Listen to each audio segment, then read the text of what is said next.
If you have photos to work with, you can use the Shotwell Photo Manager to keep them organized. I'll open up Shotwell by searching for it and clicking on its icon. It may prompt you to import photos from your Pictures folder, but if it doesn't, you can go up to File and choose Import from Folder. Open the Pictures folder and then press OK. My photos have been imported. I'll click here to maximize the window. Shotwell keeps my photos organized and it creates some organizational categories for me based on my photo metadata. It figures out the date these photos were taken or made, and it created events for them. If I click on one picture, I can see down here in the lower left pane, there's the size and some exposure information. If I right-click a picture, I can add or modify tags. I'll choose Modify Tags. And it's already got a bunch in here. I could tweak these too if I wanted. Those tags show up here in the left-hand side. I can also right-click and set a title or a comment for the picture if I want to. If I double-click the picture, it opens up larger, and I get some editing options across the bottom of the screen. I can rotate the image, and I can choose to crop it if I want to.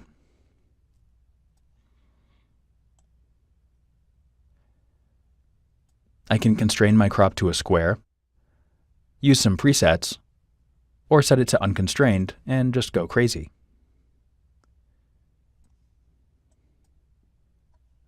I can straighten the image if the horizon isn't quite right. I can reduce red eye if that's a problem in the picture, but there aren't any eyes here, so it wouldn't have anything to do. And there's an adjustment panel.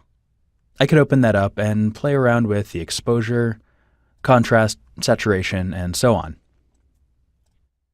There's also an option to automatically enhance the photo. And if I don't like what I've done, I can right-click and choose Revert to Original. The slider bar down here on the right zooms in on the picture. Right now, I'm zoomed out to the photo's full extent, but I can drag in and see more detail in my photo. And then I can pan around when it's in this zoomed mode. I'll zoom back out. I can also use these arrows down here to see the previous and next pictures. And I can page through my pictures just like that. But if I want to show my pictures to someone else, I can present them full screen. You can get to the full screen option from the View menu, or you can press F11.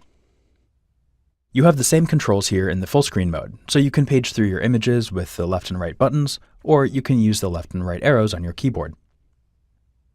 And when you're done with full screen mode, you can click the Leave Full Screen button.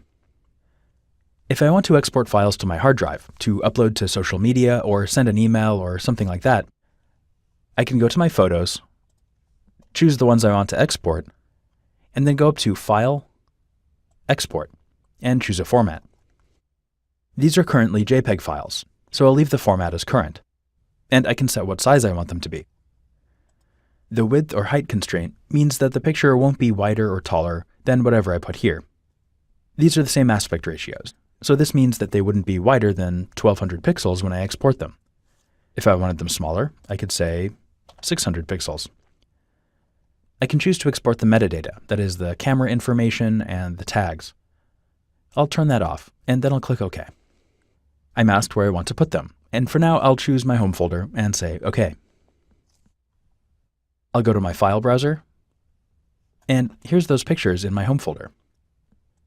I don't need these right now though, so I'll throw them away. But my original pictures are still here in my library. If you're an avid photographer, you might find Shotwell a little bit limiting, but for basic photo organization and editing, it's a great free choice.